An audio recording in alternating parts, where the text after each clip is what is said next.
മതേതര സംസ്കാരം ഉയർത്തിപ്പിടിക്കുക, മതഭീകരതയെ ഒറ്റപ്പെടുത്തുക തുടങ്ങിയ മുദ്രാവാക്യങ്ങൾ ഉയർത്തിക്കൊണ്ട് ഡിവൈഎഫ്ഐ അഞ്ചൽ ഏരിയ കമ്മിറ്റിയുടെ നേതൃത്വത്തിൽ മതേതര സംരക്ഷണ സംഗമം സംഘടിപ്പിച്ചു.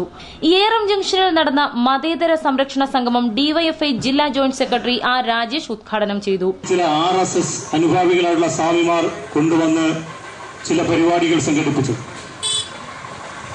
നമ്മുടെ കേരളത്തെ ആധുനിക കേരളമായി രൂപപ്പെടുത്തിയെടുക്കുന്ന കാര്യത്തിൽ ശ്രീനാരായണ ഗുരുദേവനെ പോലെയുള്ള ആളുകൾ നടത്തിയിട്ടുള്ള നവോത്ഥാന നായകന്മാർ നടത്തിയിട്ടുള്ള പങ്ക് വളരെ വലുതാണ്. ജാതിക്കും മതത്തിനും നിലവിൽ നിന്നിരുന്ന ദുരാചാരങ്ങൾക്കുമെതിരെ സന്ധിയില്ലാത്ത പോരാട്ടം സംഘടിപ്പിച്ച് കേരളീയ നവോത്ഥാനത്തിന്റെ രാജശില്പിയായി അറിയപ്പെടുന്ന ശ്രീനാരായണ ഗുരുദേവൻ അവന്റെ പേരിൽ പോലും നരേന്ദ്രമോദിയെ പോലെ നരാധവനെ കൊണ്ടുവന്ന വർഗീയതയുടെ ബീഭത്സമായ രൂപങ്ങൾ കേരളത്തിന്റെ തെരുവോരങ്ങളിൽ അലങ്കരിക്കപ്പെടുവാൻ വേണ്ടിയിട്ടുള്ള ചില പരിശ്രമങ്ങൾ നടത്തുകയാണ്. DYFI Anchal area president PV പ്രശാന്തിന്റെ അധ്യക്ഷതയിൽ ചേർന്ന മതേതര സംരക്ഷണ സംഗമത്തിൽ DYFI area secretary M Sajad സ്വാഗതം പറഞ്ഞു.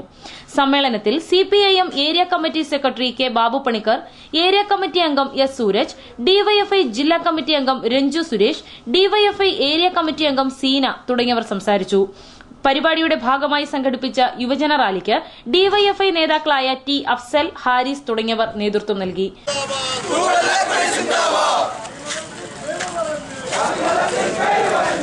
News bureau, Anchal.